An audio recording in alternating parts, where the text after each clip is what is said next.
حضرت مفتی رفیع عثمانی صاحب مفتی اعظم پاکستان تھے، جن کا پچھلے سال انتقال ہوا.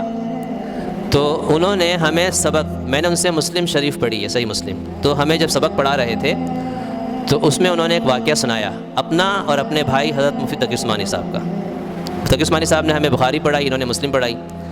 تو انہوں نے ایک واقعہ سنایا، فرمایا کہ ہم جب جوان تھے تو ہمارے بڑے بیانات ہوتے تھے کراچی کی مختلف مساجد میں، اچھا بیان کرتے تھے، لوگ دعوت دیتے تھے، ہم بیان کرتے تھے، ہم دونوں بھائی. تو ہمارا اصلاحی تعلق تھا حضرت ڈاکٹر عبدالحی عارفی رحمۃ اللہ علیہ، جو حضرت تھانوی رحمۃ اللہ خلیفہ تھے، اور یہاں حیدری میں ان کا گھر تھا.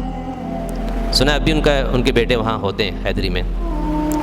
تو ان کی مجلس میں ہم ہفتے میں ایک دن جایا کرتے تھے. بہت بڑے اللہ والے تھے، ہومیوپیتھک ڈاکٹر تھے وہ. تو انہوں نے ہم سے ایک دن کہا، ان کی مجلس میں ہم بیٹھے تو انہوں نے کہا کہ دیکھو، یہ دونوں بھائی ان سے بیعت تھے، تم بیان نہیں کرنا، بیان نہیں کرنا. مطلب جو تمہیں کوئی دعوت دیتا ہے نا بیان کے لیے، تو بیان کرنے نہیں جانا. کہتے ہیں ہم نے سنا، ہم نے چونکہ ہم تو ان کے مرید تھے، ہم تو ان سے کوئی نہ سوال کر سکتے تھے نہ کوئی اعتراض کر سکتے. ہم نے کہا ٹھیک ہے، آپ جیسا حکم دیں. اگلے ہفتے گئے، پھر انہوں نے یہی فرمایا، دیکھو تم دونوں بیان نہیں کرنا. کہتے ہیں ہم نے سنا، ٹھیک ہے آپ کی بات سر آنکھوں پر، بیان ہم نے چھوڑ دیا. تیسرے ہفتے گئے، پھر فرمایا کہ دیکھو بیان نہیں کرنا. چوتھے ہفتے گئے، پھر کہتے ہیں دیکھو بیان نہیں کرنا. ہم پر بیان کی پابندی لگے کہ بیان کرنا ہی نہیں ہے. اچھا، کہتے ہیں کہ کبھی ہمیں اتنی ہمت ہی نہیں ہوئی کہ ہم پوچھ سکیں بھائی کیوں نہیں کرنا ہے.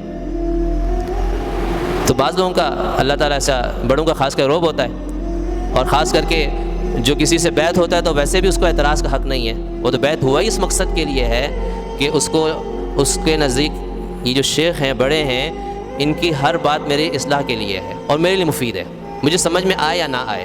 تو کہتے ہیں یہ پابندی ہم پہ لگائی نا، یہ 1-2 مہینے نہیں، 6 مہینے نہیں، سال نہیں، 10 سال.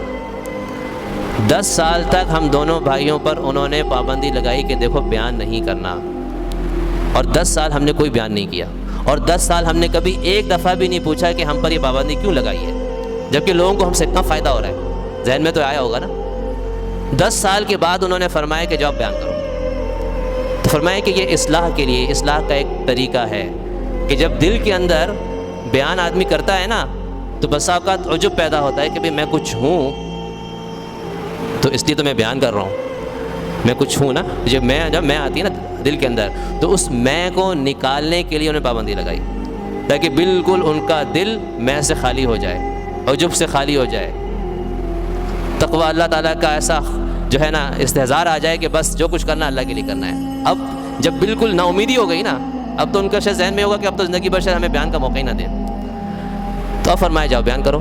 تو اب وہ جو پابندی انہوں نے قبول کی، اس کا صلہ اللہ نے یہ دیا کہ اللہ نے ان کو اتنی شہرت دے دی کہ لوگ ان کے بیان سننے کو باعث سعادت سمجھتے ہیں کہ بھی ہم ان کو بیان سن لیں.